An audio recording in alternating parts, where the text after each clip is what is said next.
Dr. De Soto.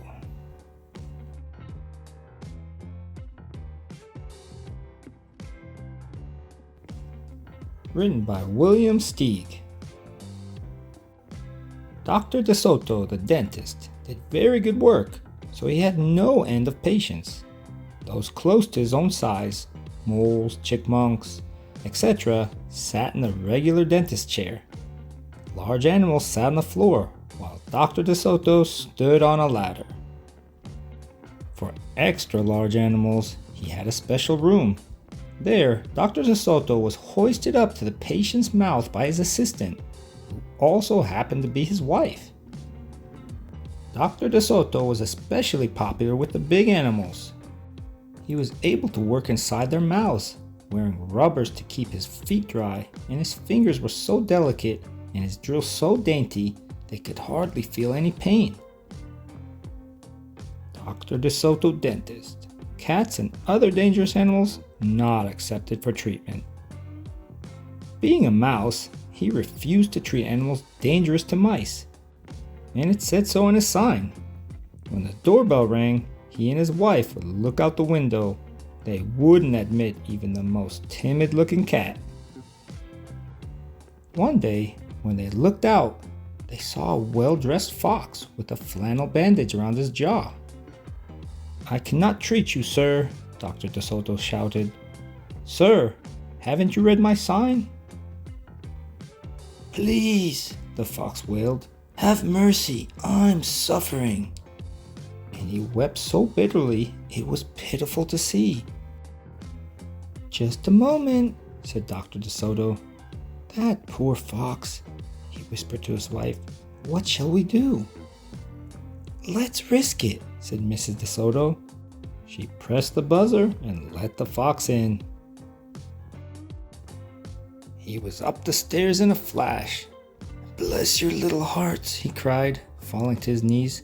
"I beg you, do something. My tooth is killing me." "Sit on the floor, sir," said Dr. De Soto, "and remove the bandage, please."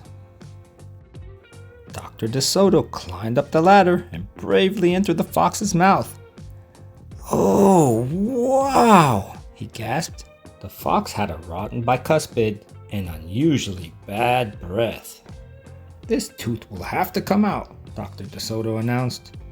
"But we can make you a new one." "Just stop the pain," whimpered the fox, wiping some tears away. Despite his misery, he realized he had a tasty little morsel in his mouth, and his jaw began to quiver. "Keep open!" yelled Dr. De Soto. "Wide open!" yelled his wife. "I'm giving you gas now," said Dr. De Soto. "You won't feel a thing when I yank that tooth." Soon the fox was in dreamland. Yummy," he mumbled. "How I love them raw, with a pinch of salt and a dry white wine." They could guess what he was dreaming about. Mrs. De Soto handed her husband a pole to keep the fox's mouth open.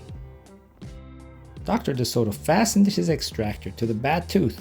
Then he had his wife begin turning the winch. Finally, with a sucking sound, the tooth popped out and hung swaying in the air. "I'm bleeding," the fox yelped when he came to. Dr. De Soto ran up the ladder and stuffed some gauze in the hole. "The worst is over," he said. "I'll have your new tooth ready tomorrow. Be here at 11 sharp." The fox, still woozy, said goodbye and left. On his way home, he wondered if it would be shabby of him to eat the De Sotos when the job was done. After office hours, Mrs. De Soto molded a tooth of pure gold and polished it. "Raw with salt indeed," muttered Dr. De Soto. How foolish to trust a fox. "He didn't know what he was saying," said Mrs. De Soto. "Why should he harm us? We're helping him." "Because he's a fox," said Dr. De Soto. "They're wicked, wicked creatures." That night, the De Sotos lay awake worrying. Should we let him in tomorrow? Mrs. De Soto wondered. Once I start a job, said the dentist firmly, I finish it. My father was the same way. But we must do something to protect ourselves, said his wife. They talked and talked until they formed a plan. I think it will work, said Dr. De Soto. A minute later, he was snoring. The next morning, promptly at 11, a very cheerful fox turned up. He was feeling not a particle of pain. When Dr. De Soto got into his mouth, he snapped it shut for a moment, then opened wide and laughed. Just a joke, he chortled. Be serious, said the dentist sharply. We have work to do. His wife was lugging the heavy tooth up the ladder. Oh, I love it, explained the fox. It's just beautiful. Dr. De Soto set the gold tooth in its socket and hooked it up to the teeth on both sides. The fox caressed the new tooth with his tongue. My, it feels good, he thought. I really shouldn't eat them. On the other hand, how can I resist? We're not finished, said Dr. De Soto, holding up a large jug. I have here a remarkable preparation developed only recently by my wife and me. With just one application, you can get rid of toothaches forever. How would you like to be the first one to receive this unique treatment? I certainly would, the fox declared. I'd be honored. He hated any kind of personal pain. You will never have to see us again, said Dr. De Soto. No one will see you again, said the fox to himself. He had definitely made up his mind to eat them with the help of his brand new tooth. Dr. De Soto stepped into the fox's mouth with a bucket of secret formula and proceeded to paint each tooth. He hummed as he worked. Mrs. De Soto stood by on the ladder, pointing out spots he had missed. The fox looked very happy. When the dentist was done, he stepped out. Now close your jaws tight, he said, and keep them closed for a full minute. The fox did as he was told.